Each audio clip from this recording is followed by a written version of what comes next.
Tuhan firman-Mu ajaib, kekal meski gunung menghilang. Tiada huruf yang gagal, tak terpatahkan siasat. Hidup seperti-Mu ya Allah, lebih dari emas. Aku bersaksi kitab-Mu, kitab yang suci. Mendengarkan firman-Mu, hibur hati yang luka. Terangilah langkahku kemanapun ku pergi. Biarkanlah firman-Mu berkuasa atasku. Ubahkanku, bebaskanku, ku mau menyenangkan-Mu. Tuhan firman-Mu ajaib, kekal meski gunungnya. Ubah dan bebaskan aku, mau menyenangkan-Mu. Salam jumpa para pemirsa terkasih, saya menyambut Anda sekalian dimanapun Anda berada dalam episode yang terbaru program studi harian kita Semua Kitab Suci. Kita telah mencapai Injil Lukas dan telah sampai di pasalnya yang ke-17. Persiapkan Alkitab Anda dan ikuti studi ini hingga berakhir nanti, dan jika Anda memiliki pertanyaan silakan kirimkan. Dengan kasih karunia Tuhan kami akan mencoba menjawabnya.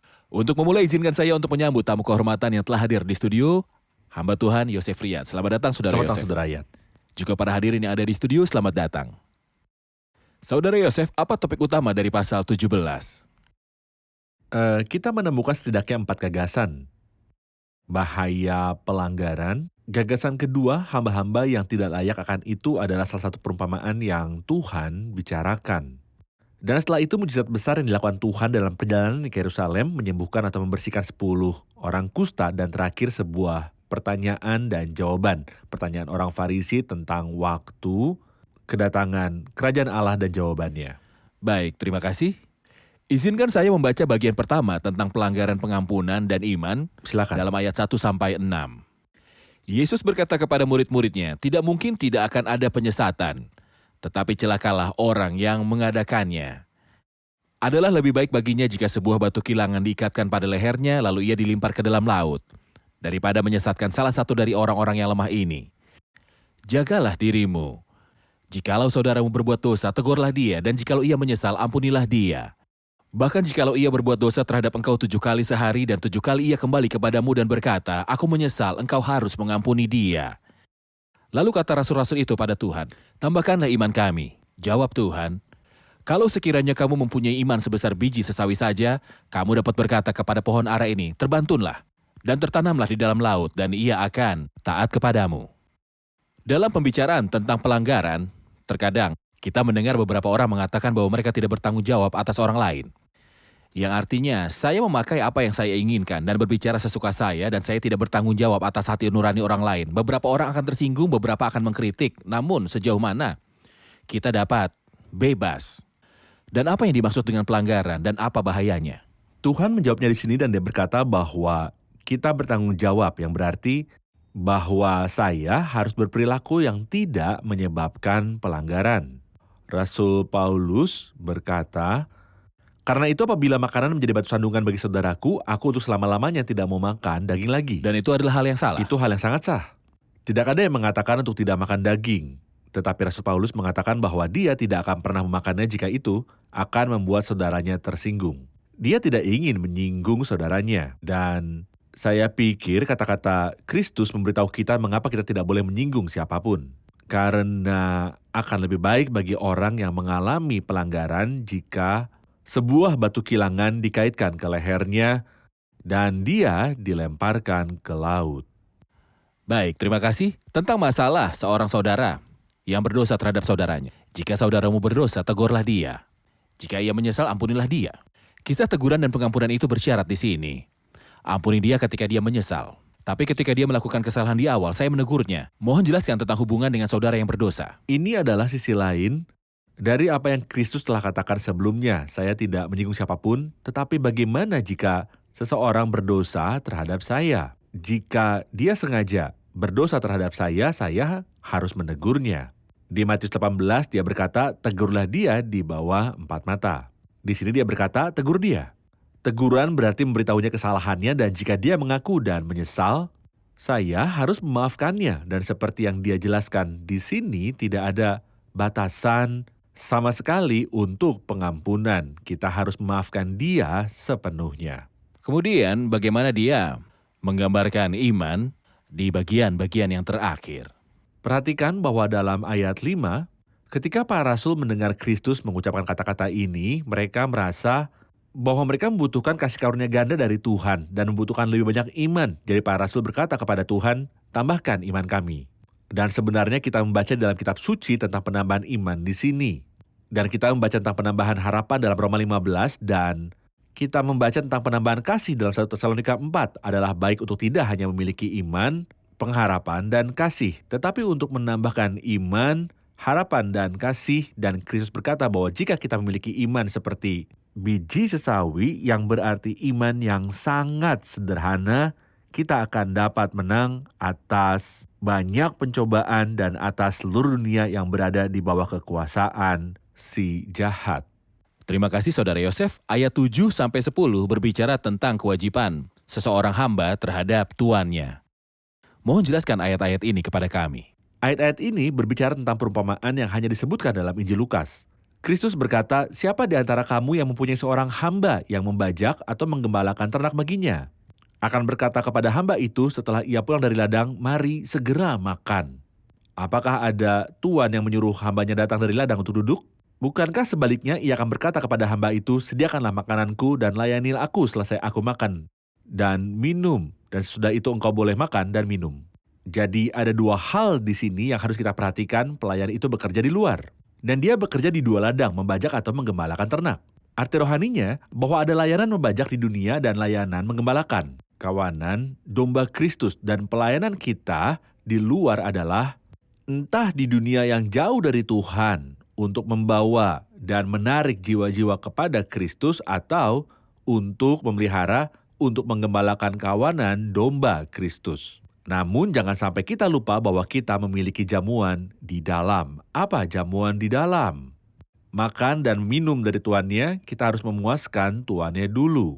Banyak orang yang peduli dengan kebaktian di luar dan melupakan Kristus sendiri dan bahwa dia harus makan dan minum dan disegarkan. Sesudah kesusahan jiwanya ia akan melihat terang dan menjadi puas. Di sini Kristus mengoreksi situasi dan dia memberitahu kita bahwa kita memiliki tugas di luar, tapi kita juga memiliki tugas di dalam. Baik, terima kasih. Kita rehat sejenak dan kembali untuk menjawab pertanyaan hadirin.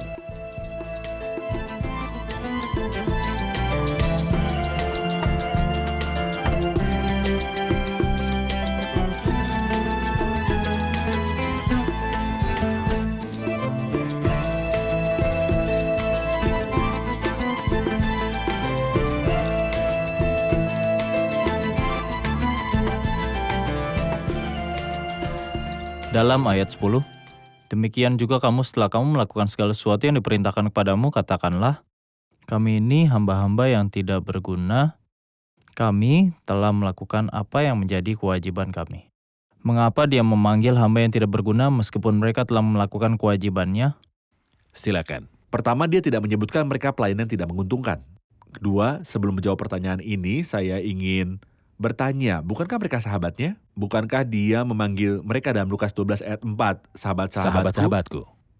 Jadi mereka adalah sahabat-sahabatnya. Dalam Yohanes 15 ayat 15, aku tidak menyebut kamu lagi hamba, tetapi aku menyebut kamu sahabat. Tapi di sini dia mengatakan kepada mereka untuk mengatakan bahwa mereka adalah hamba yang tidak berguna. Dia tidak menyebut mereka hamba atau hamba yang tidak berguna, tetapi dia memanggil mereka sahabat-sahabatnya. Tapi dia mengatakan pada mereka untuk mengatakan bahwa mereka adalah hamba yang tidak berguna setelah menyelesaikan pekerjaan mereka. Dan saya ingin mengatakan bahwa kata tidak berguna tidak berarti jahat, tapi itu berarti bahwa kita telah menyelesaikan tugas yang telah Anda berikan kepada kita untuk melayani kembali. Kami telah melakukan apa yang Kau perintahkan untuk kami lakukan dan kami menunggu lebih banyak perintah untuk bekerja. Dan saya pikir ini adalah bahasa setiap hamba yang setia kepada Kristus. Aku melupakan apa yang telah di belakangku dan mengarahkan diri kepada apa yang di hadapanku. Ketika Paulus berada di penjara di Roma sebelum kematiannya, dia menyuruh Timotius untuk membawa buku-buku dan perkamen. Apa yang ingin dia lakukan? Dia ingin bekerja sampai hari terakhir hidupnya. Mengenai diriku, darahku sudah mulai dicurahkan sebagai persembahan dan saat kematianku dia sudah dekat. Siap untuk pergi.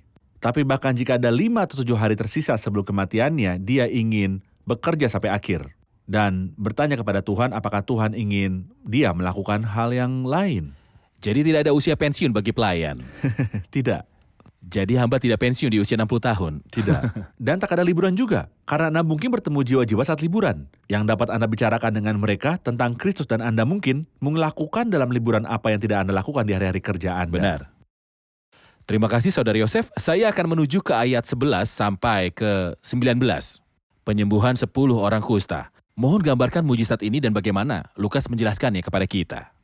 Di sini, mujizat terbesar terjadi. 10 penderita kusta disembuhkan sekaligus.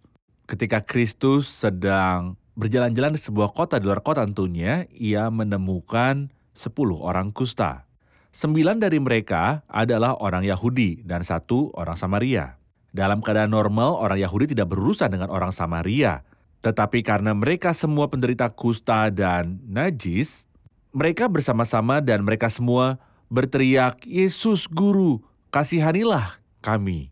Permintaan ini dan seruan ini sangat bagus dan Kristus memberitahu mereka hal yang sangat aneh. Pergilah dan perlihatkanlah dirimu kepada imam-imam, dan begitu mereka pergi, mereka menjadi tahir. Banyak kali Tuhan melakukan mujizat saat kita pergi misalnya. Suatu kali dia menyuruh murid-muridnya untuk membuat orang banyak itu duduk di tanah. Tapi mereka berkata, mengapa kita membuat mereka duduk ketika kita hanya punya 5 roti? Bagaimana kita bisa membagikan kepada 5.000 orang? Kristus membuat mereka duduk terlebih dahulu, kemudian dia memecahkan roti sehingga berlipat ganda, dan di sini hal yang sama, dia menyuruh menunjukkannya pada para imam. Meskipun mereka belum menjadi tahir. Dan begitulah, ketika mereka pergi, mereka menjadi tahir. Salah satu dari mereka melakukan hal yang menakjubkan. Dia kembali dan dengan suara nyaring memuliakan Tuhan, dan dia adalah orang Samaria, dan Tuhan muji dia. Dan dia menyalahkan dan menegur 9 orang lain yang mendapat kesembuhan darinya, tapi tidak peduli untuk bersujud di kakinya. Tetapi mereka lanjut berjalan setelah ditahirkan. Orang ini yang kembali kepadanya untuk berterima kasih dan menyembah, dia bisa saja berterima kasih dan menyembah di tempatnya. Tetapi dia melewati Samaria. Dia pergi di mana Tuhan hadir. Mengapa dia tidak menyembah di tempatnya?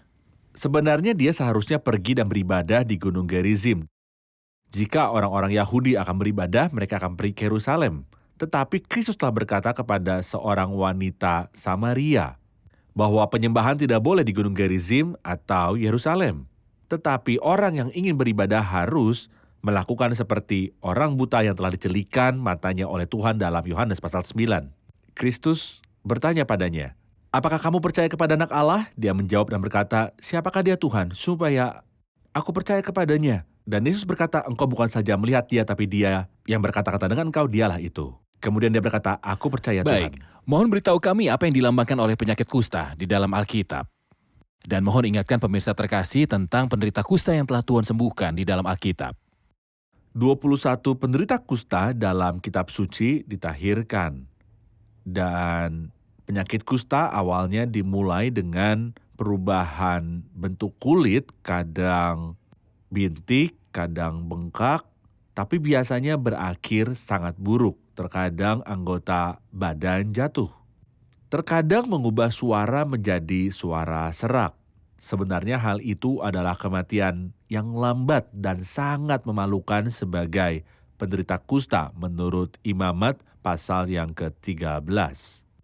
Orang yang sakit kusta harus berpakaian yang cabik-cabik, rambutnya terurai, dan lagi ia harus menutupi mukanya sambil berseru, "Najis, najis." Inilah kasus lelaki yang malang itu. Tidak ada yang mendekatinya karena dia tidak boleh disentuh. Karena penyakit itu menular khususnya dengan saling menyentuh. Terima kasih Saudara Yosef. Ayat-ayat berikut dimulai dari ayat yang ke-20. Atas pertanyaan orang-orang Farisi apabila kerajaan Allah akan datang, Yesus menjawab katanya, "Kerajaan Allah datang tanpa tanda-tanda lahiriah, juga orang tidak dapat mengatakan, 'Lihat, ia ada di sini,' atau 'ia ada di sana.' Sebab sesungguhnya kerajaan Allah ada di antara kamu." Ada pertanyaan dan jawaban. Saya akan tahu jawaban dari pertanyaan Anda. Tetapi ketika Kristus menjawab pertanyaan itu, dia berkata, "Sebab sesungguhnya kerajaan Allah ada di antara kamu." Yang berarti bahwa Tuhan datang di dalam kita. Jadi begitu Anda percaya kepada Kristus, itu adalah kerajaan Allah. Tidak ada yang disebut kerajaan di bumi.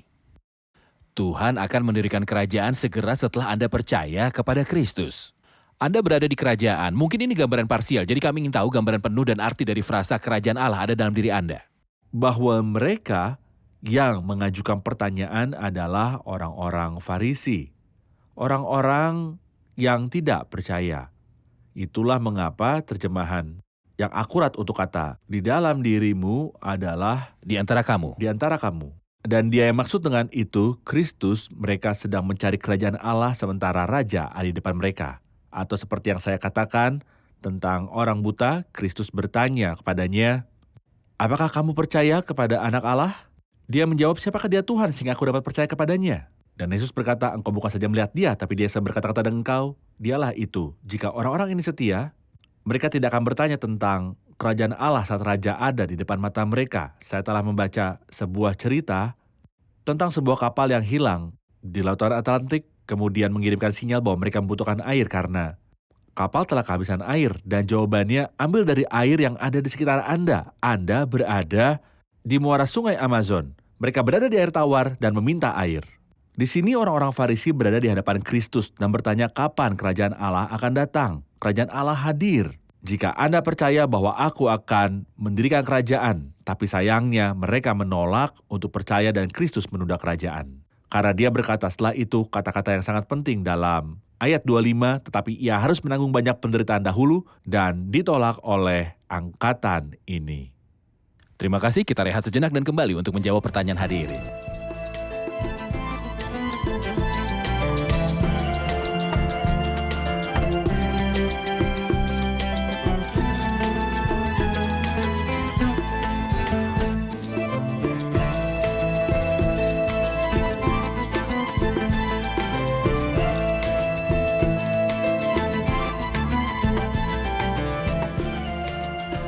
Ayat 22, dan ia berkata kepada murid-muridnya, akan datang waktunya, kamu ingin melihat satu daripada hari-hari anak manusia itu, dan kamu tidak akan melihatnya. Kapan hal ini akan terjadi? Kapan ini akan terjadi, Saudara Yosef? Sebenarnya ini benar-benar terjadi ketika Kristus bersama mereka.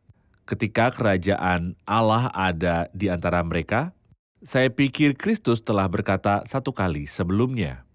Dapatkah sahabat-sahabat mempelai laki-laki berduka cita selama mempelai itu bersama mereka? Tetapi waktunya akan datang, mempelai itu diambil dari mereka. Dan pada waktu itulah mereka akan berpuasa. Jadi akan datang waktunya kamu ingin melihat satu daripada hari-hari anak manusia. Tetapi Kristus mengatakan bahwa dia akan ditolak. Dan dia akan menderita. Dan setelah itu juga para pengikutnya akan ditolak dan akan menderita. Cukuplah bagi seorang murid jika ia menjadi sama seperti gurunya. Dan bagi seorang hamba jika menjadi sama seperti tuannya sampai gereja diangkat dan itu akan segera terjadi. Setelah itu hari-hari kesusahan besar akan datang dan saya pikir dia mengacu di sini pada hari-hari yang akan mendahului wahyu anak manusia dengan kuasa dan kemuliaan. Itu sebabnya dia berbicara setelah itu tentang wahyu anak manusia dan dia berkata, misalnya dalam ayat 24, sebab sama seperti kilat memancar dari ujung langit, yang satu ke ujung langit yang lain, demikian pula lah kelak halnya anak manusia pada hari kedatangannya. Yang dimaksudkan Itulah hari ialah wahyu. hari pewahyuan. Benar. Itulah hari wahyu. Benar. Di ayat 25 dikatakan seperti yang Anda katakan tentang perlunya perginya Kristus dan penderitaan Kristus. Tetapi ia harus menanggung Ya. banyak penderitaan dahulu dan ditolak oleh angkatan ini. Dan sama seperti yang terjadi pada zaman Nuh, demikian pula lah halnya kelak pada hari-hari anak manusia. Mereka makan dan minum, mereka kawin dan dikawinkan, sampai kepada hari Nuh masuk ke dalam bahtera, lalu datanglah air bah dan membinasakan mereka semua. Demikian juga seperti yang terjadi di zaman Lot. Mereka makan dan minum, mereka membeli dan menjual, mereka menanam dan membangun. Tetapi pada hari Lot pergi keluar dari Sodom, turunlah hujan api dan hujan belerang dari langit dan membinasakan mereka semua. Demikianlah halnya kelak pada hari di mana anak manusia menyatakan dirinya. Dia berbicara tentang zaman Nuh dan zaman Lot. Dan dia berbicara tentang keadaan orang-orang di zaman Nuh dan zaman Lot. Tetapi tindakan yudisial terjadi pada zaman Nuh dan pada zaman Lot. Menghancurkan semua orang. Mohon jelaskan apa yang akan terjadi pada kedatangan anak manusia. Kita perhatikan bahwa orang-orang di zaman Nuh dan di zaman Lot dicirikan oleh kecerobohan. Dan saya pikir kita tidak perlu bicara banyak tentang ciri-ciri zaman yang kita jalani sekarang. Penuh kecerobohan dan ketidakpedulian, dan itulah gambaran zaman Nuh. Mereka makan, mereka minum, mereka menikahi istri, mereka dinikahkan. Tentang hari-hari Lot, mereka makan, minum, membeli, menjual, menanam, membangun. Semua itu adalah kepentingan dunia dan tidak ada kepentingan sama sekali dalam urusan Tuhan. Itulah sebabnya suatu hari akan datang ketika semua orang akan dihancurkan. Perhatikan bahwa penghakiman pada zaman Nuh bersifat universal, dengan air. Sementara di zaman Lot dengan api. Rasul Petrus dalam suratnya yang kedua pasal 3 menegaskan bahwa penghakiman berikutnya akan bersifat universal dengan api. Jadi, pertama, universal oleh air, kemudian oleh api, dan yang berikutnya di masa depan akan universal oleh api. Baik, ketika bumi dan pekerjaan yang ada di dalamnya akan terbakar. Benar, terima kasih. Saudara Yosef dalam ayat 32 ingatkan akan istri Lot. Sebuah ungkapan singkat yang berisi perintah untuk mengingat istri Lot. Mengapa? Tulisan suci ini luar biasa. Itu tidak memberitahu kita untuk mengingat Sarah atau Ribka atau Lea atau Rahel. Dan mereka adalah wanita yang saleh dalam kitab suci, tetapi dia memerintahkan kita di sini untuk mengingat istri Lot. Dan omong-omong dalam Ulangan 24 dia berkata, ingatlah apa yang dilakukan Tuhan Allahmu kepada Miriam. Miriam adalah saudara perempuan Harun, saudara perempuan Musa. Dan dia terkena penyakit kusta karena dia berbicara tentang salah satu hamba Tuhan. Dan di Matius 26 dia berkata, aku berkata kepadamu sesungguhnya di mana saja Injil ini diberitakan di seluruh dunia, apa yang dilakukannya ini akan disebut juga untuk mengingat dia. Dia berbicara tentang Maria, saudara perempuan Lazarus. Mereka berdua salah satunya adalah seorang yang beriman dan seorang yang saleh. Dan yang lainnya adalah seorang percaya yang baik, yang sayangnya membuat kesalahan besar. Tetapi yang ini tampaknya jahat dari awal hingga akhir.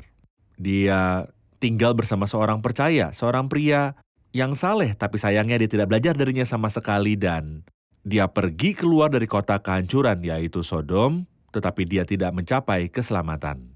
Sebuah gambaran dari jutaan yang keluar tapi tidak masuk. Saya ingat bahwa Kristus memberitahu kita dalam perumpamaan tentang 10 gadis bodoh, bahwa 10 pergi keluar, tapi hanya 5 yang memasuki pernikahan. Dan saya meminta maaf untuk banyak orang yang keluar tetapi tidak masuk, dan yang pertama keluar tetapi tidak masuk adalah istri Lot yang hidup dengan orang benar, tetapi mati karena kematian orang jahat.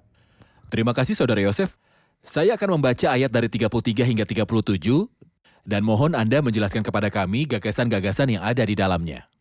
Barang siapa berusaha memelihara nyawanya, ia akan kehilangan nyawanya. Dan barang siapa kehilangan nyawanya, ia akan menyelamatkannya.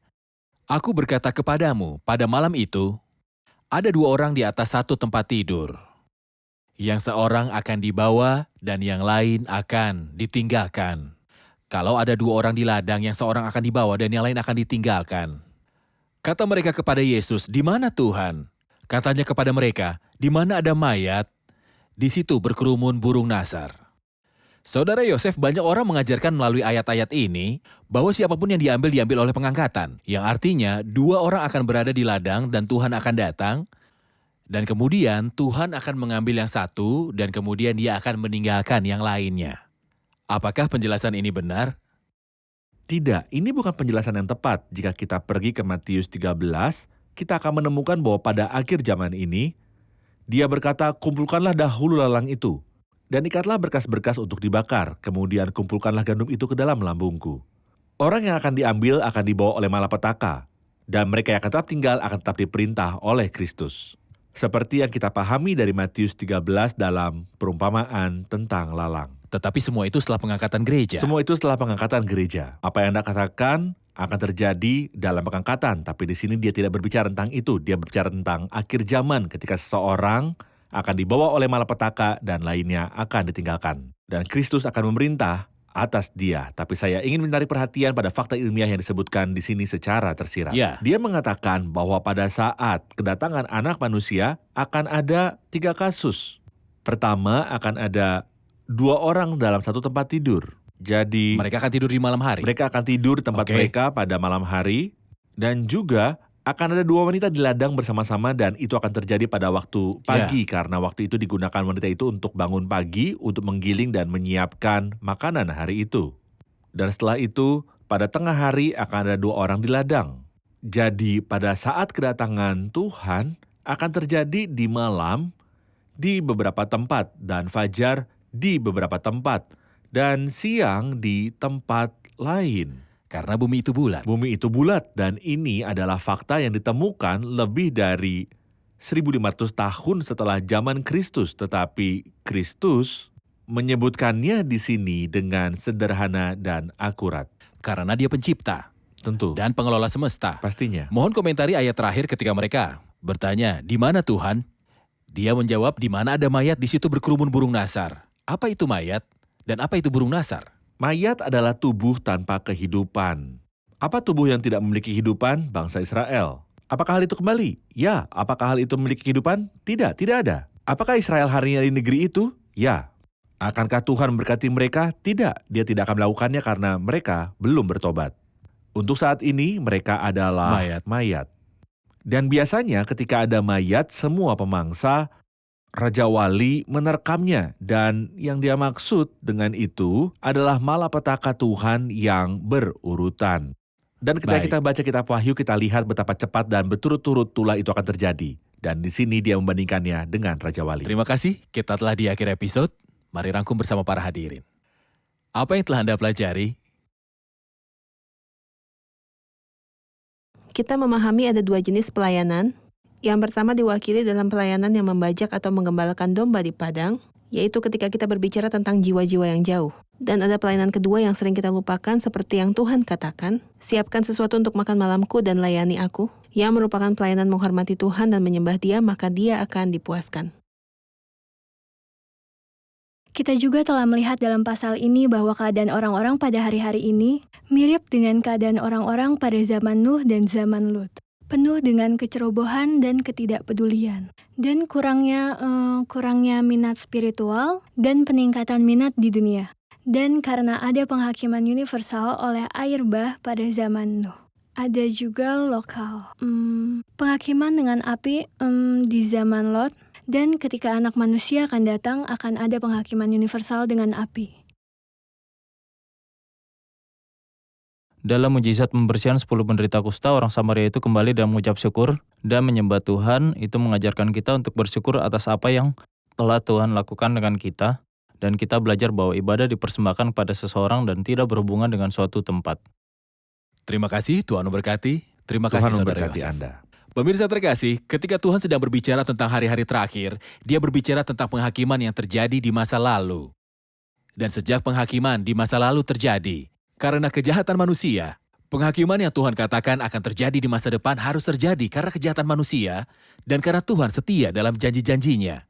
Seperti ketika Dia berjanji bahwa penyelamat akan datang. Penyelamat yang adalah Kristus benar-benar datang dan mati di kayu salib. Dan Dia adalah satu-satunya jalan keselamatan. Dan Petrus berkata tentang Dia dan keselamatan tidak ada di dalam siapapun juga selain di dalam Dia. Tetapi ada juga janji bagi setiap orang yang tidak menerima Kristus dan setiap orang yang juga membenci Kristus. Dan tindakannya, dia akan menghadapi penghakiman abadi. Dan sebagaimana Tuhan setia pada janji dan ancaman sebelumnya, dia juga setia pada janji dan ancamannya di masa yang akan datang. Setiap orang yang meremehkan Kristus dan tindakannya akan memiliki penghakiman yang kekal. Tetapi setiap orang yang menerima Kristus sebagai penyelamat dan Tuhan, atas hidupnya dia pasti akan diselamatkan. Dan keselamatan tidak ada di dalam siapapun juga selain dalam Dia. Pemirsa terkasih, sampai jumpa di episode selanjutnya. Tuhan menyertai.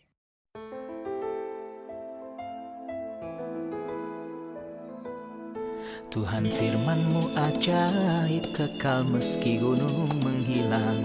Tiada huruf yang gagal, tak terpatahkan siasat. Hidup seperti-Mu ya Allah, lebih dari emas. Aku bersaksi kitab-Mu, kitab yang suci. Perdengarkan firman-Mu, hibur hati yang luka. Terangilah langkahku kemanapun ku pergi.